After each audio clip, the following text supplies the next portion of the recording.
સોમવારે સીએમના નિવાસસ્થાને એક મહત્વપૂર્ણ બેઠક મળવાની છે। લોકસભાની ચૂંટણીના પરિણામ બાદ આ મહત્વપૂર્ણ બેઠક હશે જે મળવાની છે। બીજેપી પ્રદેશ પ્રમુખ અને સીએમની અધ્યક્ષતામાં આ બેઠક મળવાની છે। ગુજરાતની લોકસભા બેઠકના બીજેપીના જે ઉમેદવારો હતા તે પણ હાજર રહેવાના છે। સીએમ નિવાસસ્થાને સવારે 11:30 કલાકે આ બેઠક મળવાની છે। લોકસભાની ચૂંટણીમાં જીત અને હારના કારણો અંગે આ બેઠકની અંદર ચર્ચા કરવામાં આવશે। બીજી તરફ બનાસકાંઠામાં ભારતીય જનતા પાર્ટીની હાર થઈ ત્યારે ગુજરાતમાં બનાસકાંઠા બેઠક ઉપર હાર અંગે પણ ચર્ચા કરવામાં આવશે। બીજી તરફ ઉમેદવારોનું જે પરફોર્મન્સ રહ્યું તેની ઉપર પણ આ બેઠકની અંદર ચર્ચા કરવામાં આવશે। લોકસભાની ચૂંટણીમાં જે સાંસદો જીત્યા છે તેમને પણ અભિનંદન પાઠવવામાં આવશે।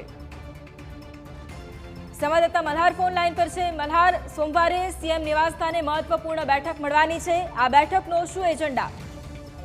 ચોક્કસથી નજર કરવા જઈએ તો સોમવારે મુખ્યમંત્રી અને ભાજપ બીજેપી પ્રદેશ અધ્યક્ષ સી.આર. પાટીલની અધ્યક્ષતામાં મુખ્યમંત્રી નિવાસસ્થાને બેઠકનું આયોજન કરવામાં આવ્યું છે। સવારે 11:30 વાગ્યાની આસપાસ મુખ્યમંત્રી નિવાસસ્થાને આ બેઠક જે છે તે બોલાવવામાં આવી છે।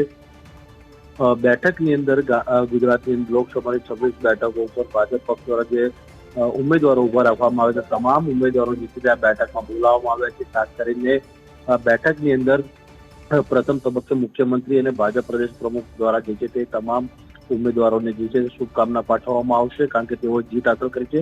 પરંતુ જે રીતે 26માંથી એક બેઠક ઉપર બીજેપીને હારનો સામનો કરવો પડે, એટલે કે બનાસ બેઠક ઉપર હારનો સામનો કરવો પડી રહ્યો છે, તે બેઠક ઉપર હારના શું સમીકરણો, તો શા કારણોસર હાર જે છે તે પાર્ટીને સહન કરવી પડી રહી છે, સમગ્ર મામલે જે છે તે આ બેઠકની અંદર ચર્ચા વિચારણા કરવામાં આવશે। આ ઉપરાંત બીજેપીએ ચૂંટણી પહેલા જે લક્ષ્ય ધાર્યો હતો કે તમામ બેઠકો ઉપર 5 લાખથી વધુ લીડથી ઉમેદવાર જે છે તે જીતવો જોઈએ, પરંતુ ક્યાંક લીડ ઓછી મળી છે।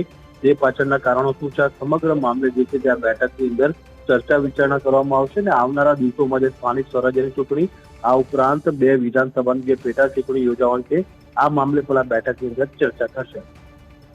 બિલકુલ, આભાર મલ્હાર તમામ જાણકારી માટે।